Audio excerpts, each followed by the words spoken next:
doing well, and today we have a quick discussion video on why stun is more powerful in Master Duel than it is in the TCG. First off, we'll be going over what is stun. So stun, or sometimes called anti-meta, is a deck style that kind of shuts off your opponent from playing the game. You want to be summoning monsters that stop effects from activating, from the opponent from special summoning, and be using floodgates to stop your opponent really getting over those at all, and in general, stop them from playing the game of Yu-Gi-Oh! In Master Duel, in the best of one format, you want to be going first with the stun deck, and once you get your stun tool set up, the opponent has to draw the out that they have to have in their main deck. Otherwise, they'll just have to scoop. Now, if they're not prepared for this, they will have no outs, and yeah, we'll just have to concede. Whereas in the TCG, in a best of 3, by the second game your opponent knows exactly what you're trying to do since it's very telegraphed, so they can play around what you've got and what you've shown them on the first game. This allows a lot more counterplay to the stun decks, whereas in Master Duel you see it, you sigh, and you move on to the next game. Following on from that point, in the TCG they have side decks, if you haven't played the TCG before. A side deck is essentially 15 cards you put to the side, so after each game in a match you can side cards in and out.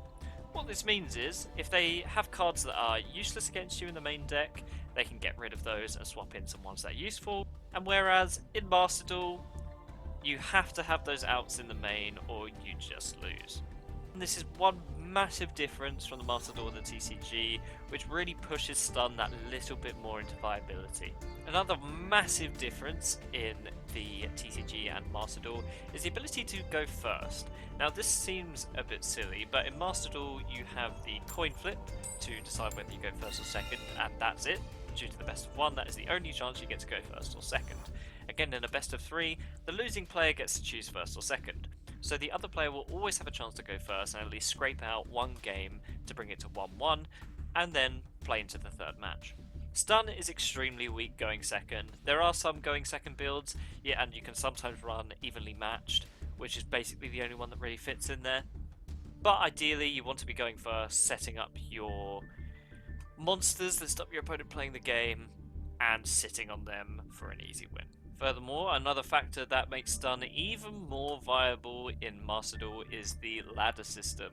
Because the games of stun are so quick and easy, there is no setting up your turn 1 board for like 2-3 minutes, say a la tier, sprite. You simply just summon one, set 4, pass. This means the games are very quick, which on a ladder system where you want to be getting as many wins as you can in a short period of time, this is really beneficial, since all you need is a win rate just above 50% to get all the way to Master 1.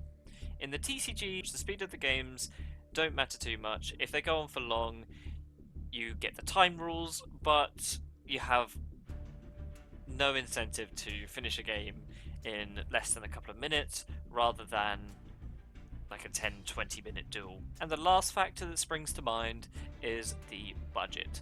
In both Master Duel and the TCG, stun is relatively cheap. Whilst you can make a stun deck with lots of ultra rares in Master Duel, a lot of these ultra rares will be staples that you can use in other decks, and also stun will always be viable. Maybe you'll need to switch out a couple of floodgates, but that's about it. In TCG, I assume it's cheap because not many people really enjoy playing the deck, and it's not particularly powerful. Overall, these are the few differences from the TCG and Master Duel that really make stun prevail. If there's any factors you think I missed, please do let me know in the comments, because I'm always interested to hear discussion on stun, even if it's people just shitting on it. I'm of the opinion that stun does take a little bit of skill to play, but the only skill really is choosing when to negate your opponent so they can't break your floodgates, which isn't the most interesting Yu-Gi-Oh gameplay. But if you like it, all power to you. Thank you so much for watching. As I said before, if you have anything you think I missed about stun, please do let me know in the comments, because this deck does feel insane in Master Duel compared to the TCG. It seems actually viable, which is a strange world to live in. If you've made it this far in the video, please do feel free to hit subscribe. New Yu-Gi-Oh videos each week, and As always, happy dueling. You were dealt a bad hand.